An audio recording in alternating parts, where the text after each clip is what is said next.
country. We also find that the urban poor, the school attendance among urban poor is suboptimal, far suboptimal than would help the cause of our nation. This is some other statistics which shows the gap in dropout between urban poor and the non-poor as the years grow. So among 15 to 17-year-olds, the gap in the dropout between urban poor and the non-poor is as high as 76%. What do you mean by non-poor? What we have done is that we have divided the entire population in that large sample survey that the Government of India conducts into 4 equal segments called quartiles. So the lowest quartile or the poorest quartile is the poor. The rest of the quartiles I am treating as non-poor. And poor is how much? It's hard to quantify in terms of income. According to the Planning Commission of India, it is about 32 Indian rupees per person per day is their definition of poverty for urban areas. So you can, it is very similar to that. We have taken the look. According to the Planning Commission, 25.7% of urban India's population is poor, which means that they live below the official poverty line of 32 rupees per person per day.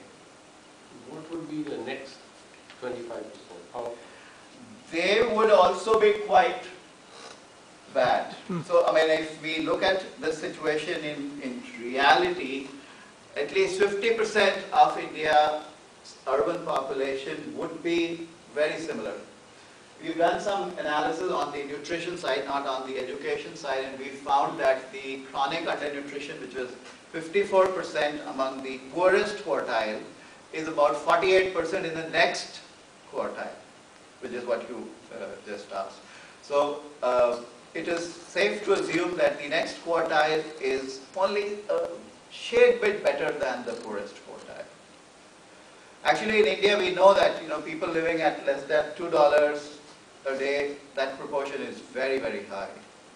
So therefore, the lowest 2 quartiles are actually very disadvantaged. Unfortunately, the distribution of wealth, as is probably the case in other countries also, it's concentrated in a small creamy layer. So the rest of them remain disadvantaged, and that's the reason if you look, you will see that even in the non-poor, the undernutrition is not very small. Because overall the country's, a very large portion of the country's population lives on less than $2 a day. So even when we will segregate the 4 quartiles separately, we will still find a large portion among the upper 3 quartiles having a very high level of deprivation. Oh, so there's 20% malnutrition among the richest? Yes. Because the richest quartile has only a very small creamy layer which is really rich. If you divide 100 into 25, it's only probably 2% who are rich. But they would end up falling in the top 25. So that's the dilemma. That's the type of country India is. Yes. This nutrition is defined as, there's a measure in nutrition which is called height for age, which kind of helps us understand chronic nutritional deprivation. So this one is defined as height for age. There are a few other measures like weight for age, which is also going to be similar. It is slightly less than this. But height for age depicts chronic undernutrition.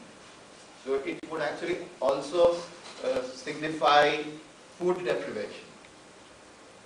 In addition to other things like the mother being very young, and therefore there could be intrauterine growth retardation, which could be then compounded by poor intake and lead to this type of picture. When we say poor, we are talking money, right? Yes, by and large, but the way statistically this is computed based on an index which is an asset-based index. But assets are basically purchased from money, so indirectly it is linked to money. But Just want to understand where the yes, structure is being built. right. Actually, there is a big survey which is the nationally used survey in India. It is called the National Family Health Survey, which is conducted by the Ministry of Health in partnership with many other players. So they have an index on the basis of which the poverty is assessed. That index is a composite index of many assets that the household possesses. Because over time people have realized that asking income doesn't give very accurate results. So, but it is very similar to income poverty, because those assets would be purchased because the family has some income.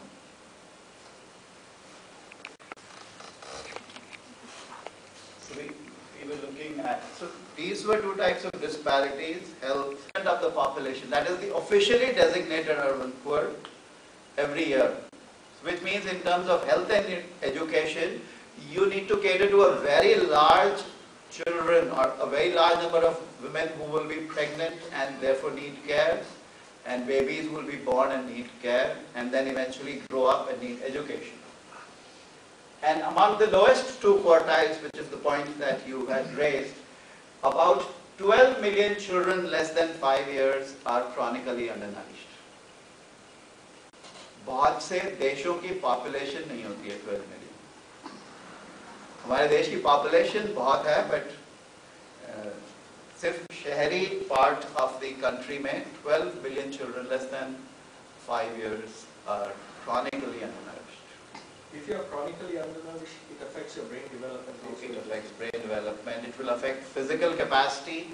जैसे अगर ठेला ही चलाना है, सामान ढोना है, that capacity will be compromised.